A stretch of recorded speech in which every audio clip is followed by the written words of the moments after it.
For me, it was the first time at NASA, and I didn't really know what to expect. Yeah, it was fascinating. I didn't know much about it.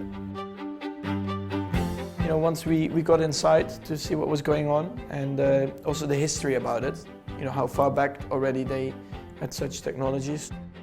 All right, so we are at the Active Response Gravity Offload System, also known as Argos for short here. And what we do is we simulate reduced gravity. And that means that we can do microgravity, like you'd experience if you're up on the space station currently with the astronauts up there. We can also do partial gravities and make you feel like you're walking on the moon, walking on Mars. All right. Interesting. Any questions? Feel free to scare us. Oh. Yeah, we'll adjust this from here. And you can go to course.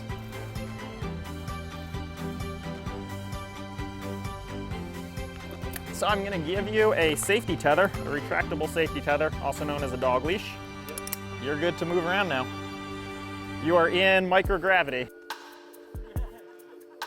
You've already left the spacecraft and you're drifting off into space. Oh. So once you start floating away, you're not coming back. Good form. What I've seen on TV, I kind of felt like it all made sense with that, and little movements sent you a long way. So yeah, I think it was a good representation of what zero gravity feels like. Yeah. I think that's considered lost in space right there. So I'm currently flying through space, and now I'm taking off. And yeah, it's a good core workout. Whee! I think, as suggested, light touches is a good thing. That's good fun. All right, so you're going to be upright in planetary gravity. So we can put you on Mars and we can put you on the moon in this harness. So start slow and you'll feel the system, and then you can actually jump 10 or 15 feet in the air. You can still back out now if you want to. I'm all right. And then still, let's go to lunar gravity, please. And you're almost there, and you are on the moon now.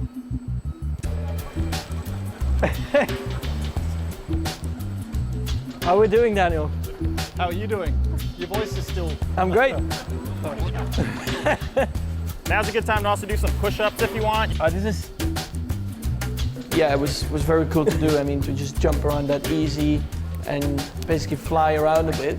Yeah, it was very nice. I really enjoyed that. I wish I could do this every day. It's so much better.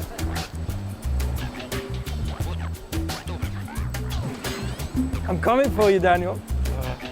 Oh, I'm kind of on the moon right now, which is actually pretty cool. I wish I could do this every day. It's a lot of fun. Dang! That was a good one.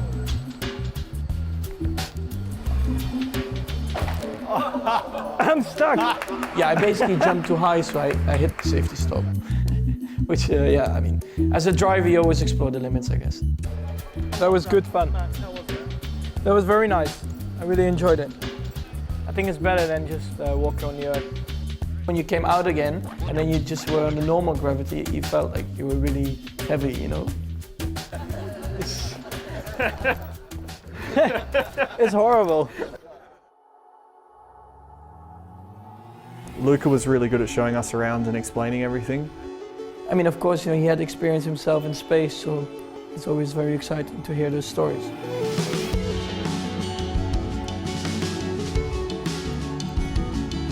So this is the Japanese module.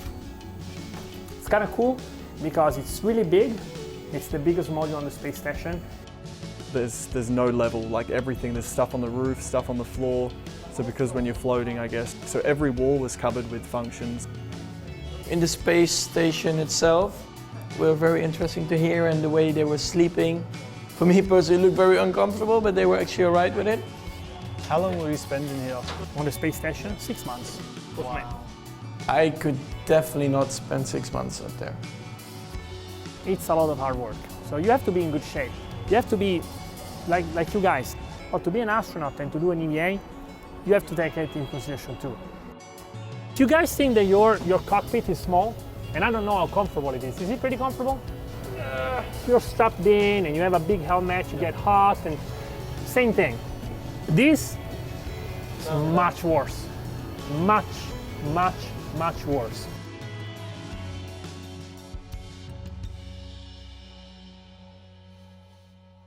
The Mission Control Center here we've been operating out of this facility for over 50 years. Group coming through. So from about the mid-60s to the mid-90s, we were operating out of this half of the facility, though this room didn't look like this back then. It had these old consoles that were all networked into a mainframe computer on the first floor that was the size of a room. The layout is not too far off from really what you guys do. The flight director here is kind of akin to the team principal.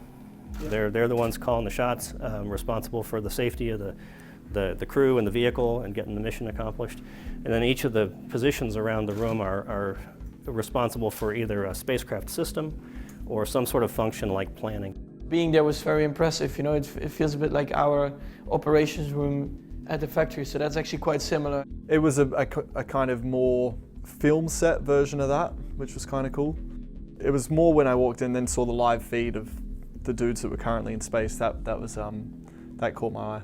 But it was interesting to see them working over there and have such a good connection actually, you know, from Earth to the space station. That's a gift from ourselves. I was concerned. I was like, are you guys going to give me a very heavy suit? Yeah, so it's a super lightweight sport, so it's like we try and save grams wherever we can. Oh, So, we do the same thing. yeah. And that's worth more because that's my one and not Max's.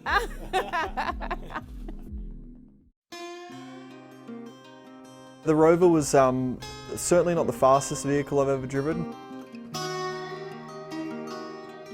but it was pretty impressive how it can go through craters and. Would y'all flip the coin as to who's driving first? You can go, Max. Okay. The Rover had a lot of suspension travel and it was actually very easy to control. You kind of tip forward and think you're going to roll, but then it comes back out. This is slow, but it only goes like on Moon and Mars. Max top speed will be about 12 miles an hour. I'm flat out. Yeah, that's how you should be. It's actually quite easy to steer this thing. Yeah, after you get used to it, Yeah. it'll be real. Yeah, it could maneuver very quickly in a lot of different directions, so that was cool. So we are going up here, right? Yeah. We got to get Buzz. Yeah. Buzz Lightyear?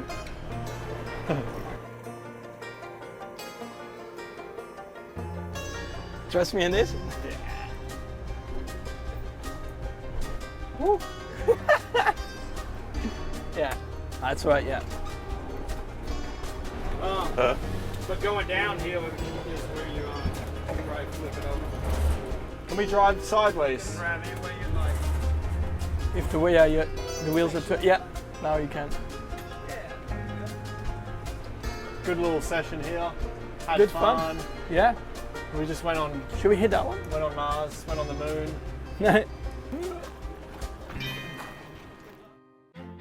It's been cool. We've floated through some space, went to mission control area, been driving this bad boy behind me, going through craters, picked up Neil and Buzz, so it's been pretty good. So yeah, we learned actually quite a lot. So very interesting day and yeah, a lot of fun as well. Yeah, just the technology, you know, there's a lot of similarities, and I had a guest come to a race last year. When they got into the garage, you're like, this is like a space station. It's and you know, we went to mission control and you see it, and it's like what we have in the ops room in Milton Keynes. And we learned a lot about what they actually do and like in space, but then also we had a bit of fun like driving that thing, which was very cool. It's a bit different than our F1 cars, but yeah, it was a lot of fun. Daniel Ricciardo to Mars in 2013? Yeah, actually, I'm going to try out Jupiter instead. Dit programma werd mede mogelijk gemaakt door www.verstappen.nl.